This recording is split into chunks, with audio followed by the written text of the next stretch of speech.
Assalamualaikum warahmatullahi wabarakatuh. Alhamdulillahirobbilalamin. Asyhadu an la ilaha illallah wa asyhadu anna Muhammadan rasulullah. Muhammad kami sallallahu alaihi wa sallam. Innaka hamidum majid. Bapak Ibu sekalian, sebelumnya perkenalkan, saya Imam Hanafi. Sehari-hari saya bertugas di Fakultas Ilmu Akuntansi Brawijaya. Saya menginisiasi, ya, jadi saya menginisiasi Agronas di Seafood. Agronas di Seafood itu adalah perusahaan yang bergerak dalam pengolahan pangan. Dia membuat keripik kentang yang halal, yang toyib, yang halal dan baik, ya, yang halal baik. Baiknya itu antara lain kami berhasil menemukan bagaimana cara membuat keripik kentang yang tanpa bahan tambahan, misalnya pemutih atau pewarna, pengawet, perenyah, pengempuk, apalagi itu, macam-macam gitu ya. Jadi bahan-bahan nanti alhamdulillah sudah berhasil kami temukan. Terus kemudian karena kami di keluarga kami itu memang sudah bertahun-tahun berdagang kentang. Jadi di gudang itu biasanya ada berton-ton kentang. Kami kemudian kentang itu kami olah, ya. Kentang itu kurang lebih masa simpannya itu 20 hari, ya. Kemudian kentang itu kami olah, ya. Kami olah untuk kami jadikan keripik. Itu aja, tetap sebagian yang lain kami kirimkan, ya, ke berbagai daerah di Indonesia, ke Kalimantan, Sumatera, Nusa Tenggara dan lain-lain. Tapi sebagian lagi kami olah menjadi keripik, ya. Nah kemudian ya bersyukur pada Allah SWT, akhirnya rintisan usaha kami itu berhasil. Rintisan usaha kami berhasil, ya. Yang saya sebut tadi, saya mulai dari berhasilnya kami membuat keripik kentang yang bermutu, ya, bermutu. Terus setelah kami berhasil membuat keripik kentang yang bermutu, kami belajar pemasaran, berhasil. Kemudian karena kentangnya itu milik kami sendiri kurang lebih, maka kami berhasil menekan harga. Waktu itu tahun 2001 kami berhasil menjual keripik kentang sekilonya itu kira-kira 55.000. Sementara di pasaran yang dijual oleh 65.000 sekilo itu harga dulu, ya Bapak Ibu. Sekarang harganya udah kira-kira 125.000 sekilo, ya. Nah karena kami berhasil membuat dengan selisih harga sekilonya itu kira-kira itu 10.000, maka kemudian dan kualitas kami, saya yakini kualitasnya itu itu lebih bagus. Maka kemudian kami berhasil membanjiri, ya, istilah kami itu membanjiri pasar di sekitar Kota Batu, Kota Malang dan Kabupaten Malang. Terus kemudian meluas ke Sidoarjo dan ke daerah-daerah lain. Itu kami banjiri dengan produk kami, ya. Kami banjiri dengan produk kami, maksud saya kami banjiri dengan produk yang halal dan baik, produk yang halal dan baik, yang tidak najis tadi, Bapak Ibu, ya. Jadi kami banjiri pasar dengan produk keripik kentang yang bermutu seharga 55.000, sementara produk lain itu harganya kira-kira 65.000 rupiah per kilo, ya, yaitu karena kemudian yang bisa bertahan itu hanya sedikit. Saya sampaikan ini sebagai bagian optimisme kita sebagai bangsa Indonesia, bahwa bangsa Indonesia ternyata bisa, ya, bangsa Indonesia asli itu bisa. Dan juga sebagai umat Islam, ternyata umat Islam itu ternyata berdaya. Ternyata bukan saja berdaya, tapi didaya menghadapi dominasi dari orang-orang bangsa lain atau keturunan bangsa lain, atau menghadapi umat lain. Saya punya pengalaman membina UMKM. Saya punya pengalaman membina UMKM. Alhamdulillah sampai saya memperoleh nominasi pemberdayaan perempuan. Jadi alhamdulillah saya memperoleh nominasi pemberdayaan perempuan. Saya memperoleh nominasi Food Safety Award, piagam keamanan pangan. Terus ada lagi nominasi yang lain, tapi ketika dinominasikan terus tidak saya urus, sehingga maksudnya itu saya lebih senang urusi UMKM daripada urusi nominasi begitu loh, ya, maksud saya. Insya Allah besok Bapak Ibu bisa datang ke tempat kami, misalnya, ya, jadi Bapak Ibu yang bekerja di tempat kami itu adalah kaum perempuan sederhana yang kira-kira itu tidak diterima kalau ngelamar di pabrik-pabrik, yang tidak diterima kalau ngelamar di industri-industri, kira-kira begitulah, ya. Selain itu juga mereka itu juga tidak mau lamar-lamar di industri-industri itu, karena kaum perempuan itu harus meninggalkan anaknya, itu baik anaknya sendiri maupun anaknya mertuanya dulu. Jadi mereka itu pengen bekerja itu di dekat-dekat aja, ya.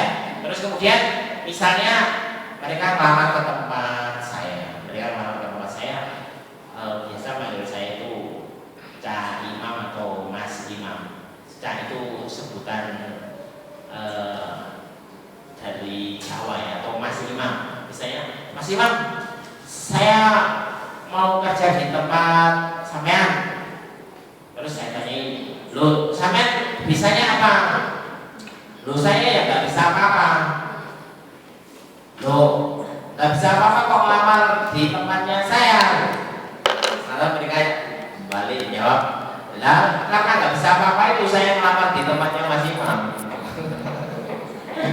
Terus saya tanyain lebih lanjut, loh, sampean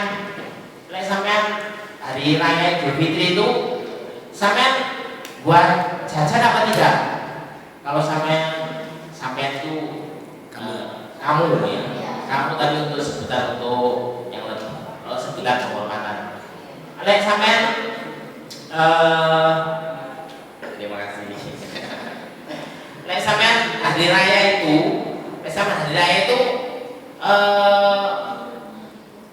buat jajan apa tidak? Buat kue apa tidak? Ya, buat. Terus buat sendiri? Iya, buat sendiri. Misalnya apa? Ya, misalnya saya buat keripik pisang. Bagaimana kalau begini? Sampai buat keripik pisang, ya. Terus sampai tunjukkan ke saya. Kira-kira saya tunggu 1 minggu ini, kurang lebih ya 1 minggu. Ibu atau mbak itu balik lagi ke tempat saya. Ini Mas Imam, keripik pisang yang saya buat, ternyata keripik pisang itu bagus dan enak, ya, bagus dan enak. Terus, loh, lah sampai bisa bikin dunia. Hanya nanti itu kalau sampai jual harus diklasifikasikan antara A, B, C.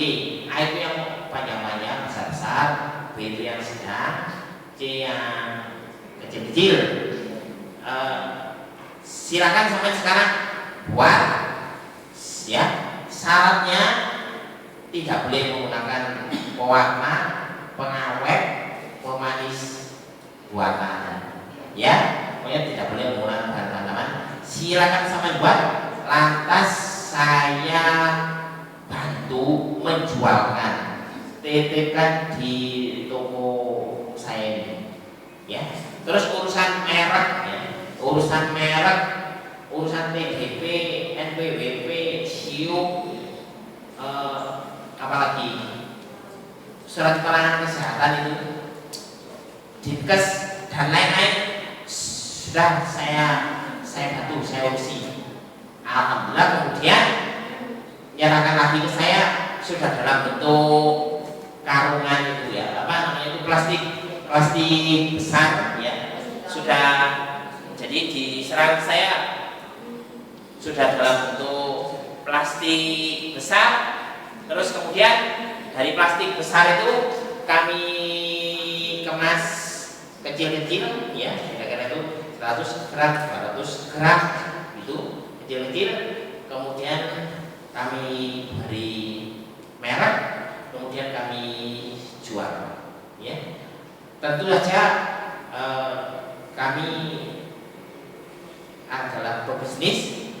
Beliau kaum perempuan itu juga kami ajari untuk menjadi pebisnis, entrepreneur ya. Artinya itu kami tekankan kepada kaum perempuan dan juga kaum laki-laki yang bermitra dengan saya bahwa mereka harus untung untuk menjamin kontinuitas usahanya. Mereka harus untung. Terus tentu saja kami juga memperoleh untung. Ya. Jadi kami untung, mereka untung. Terus mereka kemudian yang paling penting, kemudian mereka ibu-ibu atau mbak-mbak itu kan juga yang masih muda-muda, dan saya pokoknya saya tekankan bahwa di usia yang masih muda itu harus berbisnis. Kalau misalnya usianya sudah 50-an juga harus berbisnis, karena hasil riset di Amerika ternyata para pebisnis yang berhasil itu usianya adalah memulai bisnis di usia 50-an. Kalau mulai bisnis di usia 50-an itu insya Allah pasti berhasil.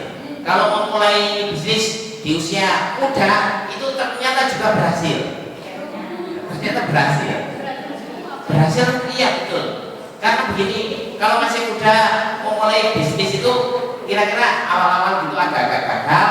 Terus pengalaman kami kira-kira 3 sampai 6 bulan.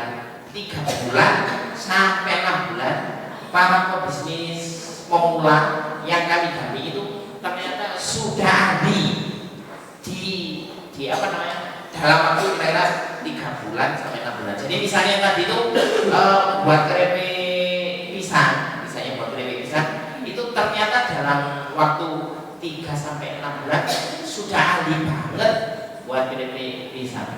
Terus ada yang buat rengginang, menurut saya, mohon maaf, menurut saya rengginang tahu apa itu?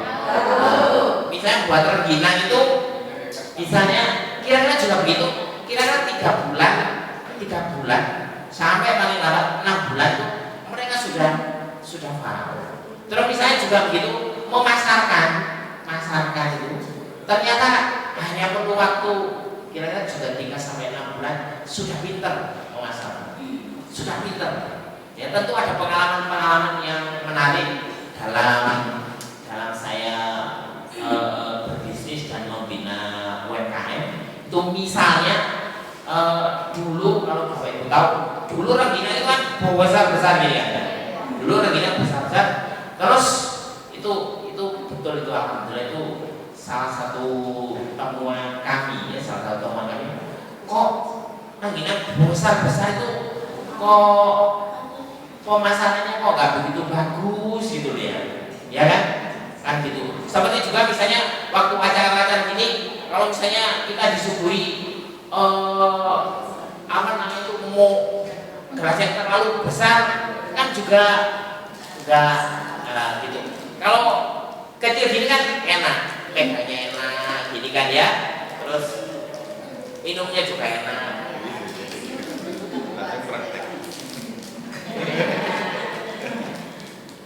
Ya, nah malah waktu kami membantu menjualkan rengginang itu juga gitu. Rengginang besar kok tidak terlalu bagus lakunya gitu. Akhirnya kemudian kami berpikir dan kami memperhatikan perilaku kaum perempuan, non sewu maaf, kaum perempuan itu ternyata kalau pegang sesuatu itu biasanya nggak cek gini, biasanya nggak cek gini enggak, tapi kaum perempuan itu pegangnya itu begini, pegangnya begini, terus dimakan, kan gitu kan ya? Ya kan Bu, ya kan Mbak, ya kan? Nah terus ternyata megang begini tuh maksudnya itu untuk sesuatu yang kecil. Kalau sesuatu yang besar, apalagi besar, itu pegangnya itu begini. Seperti pegang mie itu begini. Kalau pegang sesuatu yang kecil itu begini, terus kemudian dimakan. Terus akhirnya kami dalam tanda kutip kami perintahkan mitra kami membuat rengginang itu untuk membuat rengginang yang kecil-kecil aja, tinggal segini ukurannya, ya. Jadi tidak besar segini, tapi rela segini. Terus kemudian ternyata alhamdulillah ternyata laku, lebih laku daripada rengginang yang besar-besar, ya. Nah jadi Bapak Ibu sekalian, saya yakin, saya optimis, ya, saya optimis. Insya Allah sebenarnya Bapak Ibu semuanya, dan ini Insya Allah Bapak Ibu semuanya ada yang sudah mulai bisnis, ada yang pegawai. Menurut saya silakan Bapak Ibu, baik yang sudah mulai bisnis atau yang masih menjadi pegawai, maaf dalam tanda kutip masih menjadi pegawai, itu silakan Bapak Ibu mau mulai bisnis, silakan Bapak Ibu mulai bisnis apapun. Yang paling tahu kondisinya itu adalah Bapak Ibu, yang paling tahu kondisinya itu Bapak Ibu, dan itu Bapak Ibu semuanya saya yakin akan keberhasilan, ya. Saya punya contoh lagi yang sekarang lagi ramai di Facebook, Twitter, Instagram. Tetangga kami, anak muda itu namanya Edi. Tokonya itu kira-kira jaraknya dari tempat kami itu, dari rumah kami itu kira-kira 75 meter. Itu Mas Edi itu buat produk yang menurut saya sederhana tapi luar biasa, yaitu yang disebut bakso beranak dan bakso selingkuh. Bakso beranak dan bakso. Silakan kalau Bapak Ibu browsing di Facebook atau Twitter, bakso beranak itu baksonya besar, terus di dalamnya itu ada bakso kecil-kecil. Terus bakso selingkuh, kalau yang bakso selingkuh saya nggak tahu itu bagaimana itu. Nah itu betul, itu ditawarkan lewat sosmed atau medsos atau sosmed. Ditawarkan lewat sosmed itu setiap hari omsetnya itu lebih dari 5 juta rupiah setiap hari. Tokonya itu kalau besok Bapak Ibu pengen tahu toko baksonya itu ya kira-kiranya ukuran 3 kali 2 meter, tapi yang antri itu banyak. Jadi ya dia buka kira-kira itu jam 10 siang sampai kira-kira jam 1 siang karena sudah habis setiap hari. Kalau kita mau ngitung, ya ngitung uangnya orang. Itu enggak mau itu. Lalu 5 juta setiap hari. Bakso itu untungnya bakso itu kan lebih dari 60%. Kalau 5 juta itu untungnya itu berarti kira-kira 60%-nya berapa? 3 juta ya? 3 juta sehari. 3 juta sehari. Kalau 10 hari 30 juta. 30 juta. Kalau sebulan 90 juta. Kira-kira pegawai berat golongan berapa? Ya, gajinya 90 juta. Betul itu Mas Edi itu. Oh, orangnya Mas Edi itu baru masih kira-kira itu dia itu semula ya jualan bakso biasa gitu. Baru beralih ke bakso beranak dan bakso selingkuh itu kira-kira itu masih sebulanan ini. Sebulanan ini. Ya. Terus kalau misalnya Bapak Ibu apa?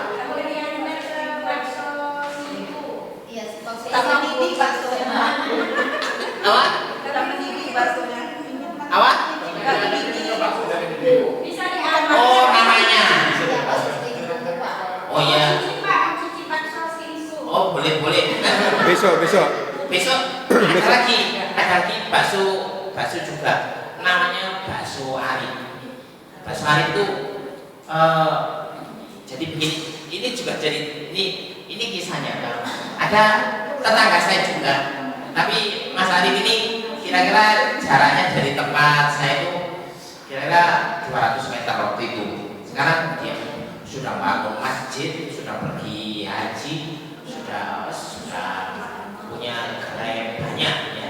Nah, Mas Arif ini dulu pedagang bakso keliling ya, keliling di Rombong itu, Rombong itu yang didorong itu ya, atau nah yang terus istrinya itu nunggui warung bakso di rumah kontrakannya kecil, tapi kira-kira jaraknya 200 meter dari rumah kami.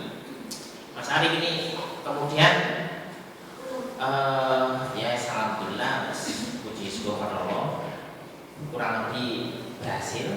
Terus sekarang punya banyak gerai, punya banyak franchise yang ngejualkan baksonya Mas Arif ini. Kalau ke Batu atau ke Malang ada bakso yang logonya itu A itu bakso Arif ya. Kalau besok Bapak Ibu ke Batu atau boleh juga nanti jalan-jalan ke Batu silahkan. Kalau sore-sore atau malam-malam ya, itu sekarang kira-kira Mas Arif sudah menjual apa namanya itu, sudah menjual bakso kira-kira lebih dari 2 kintal per hari lebih. Jadi banyak banget. Nah kan kalau yang disebut bakso itu, kalau bahasa Jakarta bakso itu yang meatball itu ya bakso bulat. Kalau di dalam bahasa Malang itu disebut pentol. Mengapa kalau disebut pentol? Pentol itu maksudnya itu bulatan besar. Kalau bulatan besar itu disebut pentol. Kalau bulatan kecil itu disebut pentol kecil. Ya. Kira-kira seperti itu.